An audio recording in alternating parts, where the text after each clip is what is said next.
जय भारत, जय भीम, जय संविधान। भारत के सम्मानित नागरिक, आप सभी को प्रत्येक हमारे बुजुर्ग, हमारी माताएं, बहनें, अधिकारी, कर्मचारी, मजदूर, मेरी बहनें, मेरी सहेलियां, मेरी बेटियां, मेरे बच्चे, सभी को हार्दिक संविधान दिवस की बधाई हो।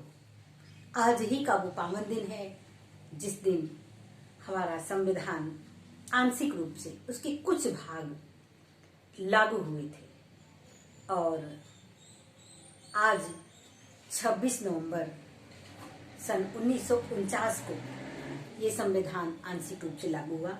इसकी कुछ बातें आइए हम जानते हैं। भारत के संविधान में कुल कितने अनुच्छेद हैं, ये जानकारी हम सबको होनी चाहिए।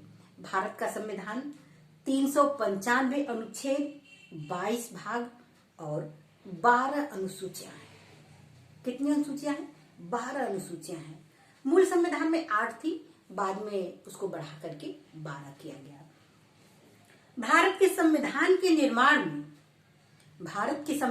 निर्माण में कुल लगने वाला समय, जो हमारे भारत रत्न, विश्व रत्न डॉक्टर बाबा साहब B.R. अम्बेडकर ने 2 साल 11 महीने 18 दिन बड़ी कठिन तपस्या करके, बड़े स्ट्रगल करके, बड़ी स्टडी करके उन्होंने इस संविधान को लिखने में अपना सर्वस्व, अपना शारीरिक स्वास्थ्य ठीक न होने के बावजूद बाबा साहब ने हमारे देशवासियों के लिए, हमारे भारत के लिए,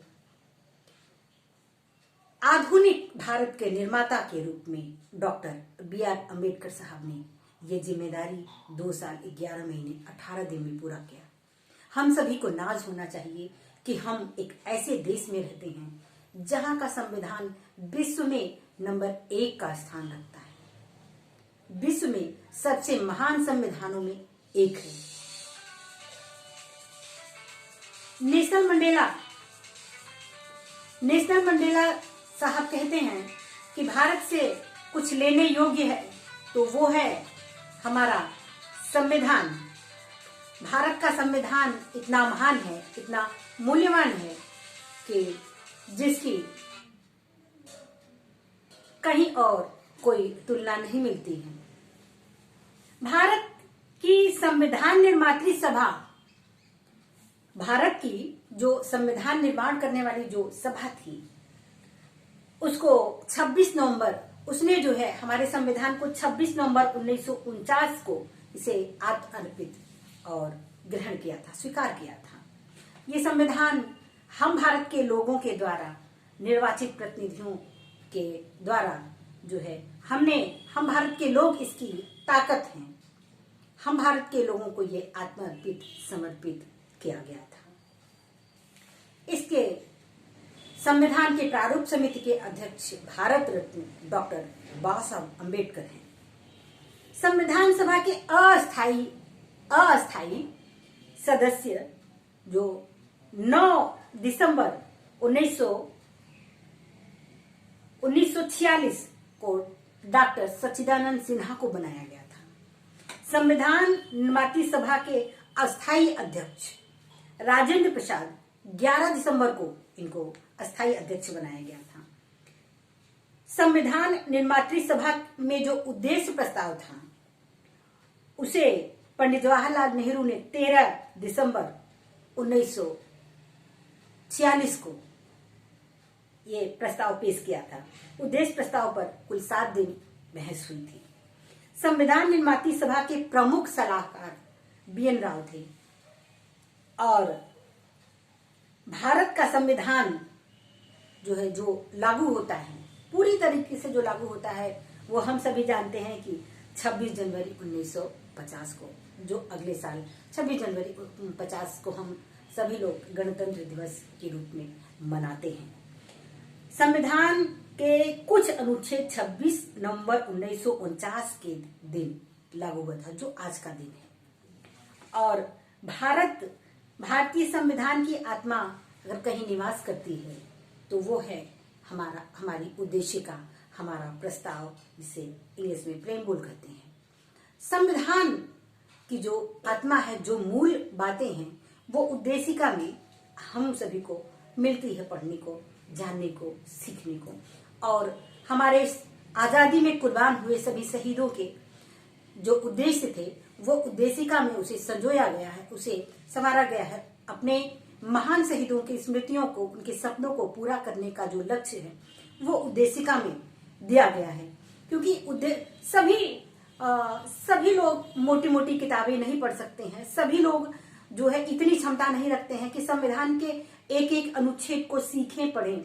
इसलिए एक उद्देशिका, एक शॉर्ट रूप में संविधान का जो है दिया गया है कि वो ये जान सकें कि उद्देशिका में जो हमारे महान शहीदों का उद्देश्य रहा है, जिसके लिए उन्होंने अपने परिवार को, अपने बच्चों को, अपने सर्वस्व को निछावर किया, अपने जान को हमारे भविष्य के लिए कुर्बान किया, उन शहीदों को सादर प्रणाम करती हैं रेखा भारती, सादर नमन करते हैं। क्योंकि उन्हीं का सपना है और उन्हीं के बगीचे हैं हम सभी, क्योंकि उन्होंने हमारे लिए अपना जीवन, अपना सर्वस्व कुर्बान किया। और आज वर्तमान समय के भी जो भी हमारे शहीद हैं, जो भी हमारे सैनिक हैं, जो भी हमारे कमांडेंट हैं, जो हमारे सुरक्षा कर्मी हैं, उन सभी को मैं सादर नमन करती हूँ। क्योंकि उनकी सुरक्षा से हम सभी सुरक्षित हैं, हमारा देश सुरक्षित है। बॉर्डर पर जितने भी हमारे सैनिक लगे हुए हैं, उन सभी को सादर प्रणाम, सादर अभिवादन है। उन्होंने संविधान को सुरक्षा दी है, हमारे देश को सुरक्षा दी है, और इसी तरह हम अपने संविधान, अपने देश को सुरक्षित रखेंगे। ये हमारा आत्म संकल्प है।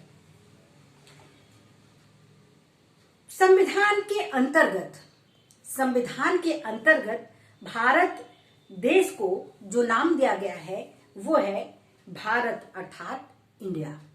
ये संवैधानिक तथ्य है। भारत अर्थात इंडिया जो है हमारे देश का नाम है। संविधान जो है समता को महत्व देता है। अब आइए हम अपने विषय पर लौटते हैं, संविधाननामा की कुछ बातें करते हैं। आज संविधाननामा के एपिसोड नंबर 41, संविधाननामा के 41 में, पिछले एपिसोड में हम बात कर रहे थे राष्ट्रपति के बारे में, उनकी शक्तियों के बारे में। ये जानकारी हम राष्ट्रपति की शक्तियों के बारे में कर रहे थे। आइए राष्ट्रपति के पावर की बात करते हैं। भारत का राष्ट्रपति संसद के किसी भी सदन का सदस्य नहीं होता है। भारत के जो राष्ट्रपति हैं वो किसी भी सदन के सदस्य नहीं होते हैं, फिर भी वो संसद के एक अभिन्न अंग है। राष्ट्रपति संसद की कार्यवाहियों में भाग लेता है। राष्ट्रपति संसद के सत्र को मतलब बुलाता है। जैसे कोई बात हो गई, कोई बहुत महत्वपूर्ण बात है, तो संसद उस समय भंग चल रही है, तो माननीय राष्ट्रपति उसको बुला सकते हैं। आहूत, जिसको लीगल वर्ड में आहूत कहते हैं, कि संसद के सत्र को आहूत करना, बैठक बुलाना, और संसद के सत्र को स्थगित भी कर सकते हैं। राष्ट्रपति लोकसभा को विघटित भी कर सकता है। राष्ट्रपति संसद द्वारा पारित विधेयक पर सिग्नेचर करके अपनी अनुमति प्रदान करते हैं। राष्ट्रपति तीनों सेनाओं का सर्वोच्च कमांडर होता है। हमारे राष्ट्रपति हमारे तीनों सेनाओं के सर्वोच्च कमांडर होते हैं। राष्ट्रपति भारत के प्रथम नागरिक हैं। भारत के राष्ट्रपति जो है वो प्रथम नागरिक हैं। राष्ट्रपति की सबसे महत्वपूर्ण शक्तियां जो है वो अनुच्छेद 72 में दी गई हैं। इसके अधीन माननीय राष्ट्रपति क्षमादान की शक्ति, जो एक न्यायिक शक्ति है, क्षमादान की शक्ति न्यायिक शक्ति के रूप में उन्हें प्राप्त है। इसके अतिरिक्त राष्ट्रपति अनुच्छेद 124 के अधीन अध्यादेश जारी करने का कानून, विधेयक भी विधायी शक्ति के रूप में उसे प्राप्त है, वो बना सकता है। विधायी शक्ति के लिए उसके पास ये एक पावर है। क्षमादान की बात कर ले, क्षमादान वो अधिकार है जैसे कि किसी दोषित व्यक्ति को उसे फांसी की सजा मिली है, लेकिन वो कुछ परिस्थितियों बस ऐसा कृत्य किया है, तो माननीय राष्ट्रपति उसको जो है आजीवन फांसी की सजा से आजीवन कारावास में बदल सकते हैं। ये उनके पास ये विशेष अधिकार है, ये न्यायिक शक्ति है माननीय राष्ट्रपति के पास। इसके तहत जो है उन्हें क्षमादान करने का न्यायिक अधिकार है।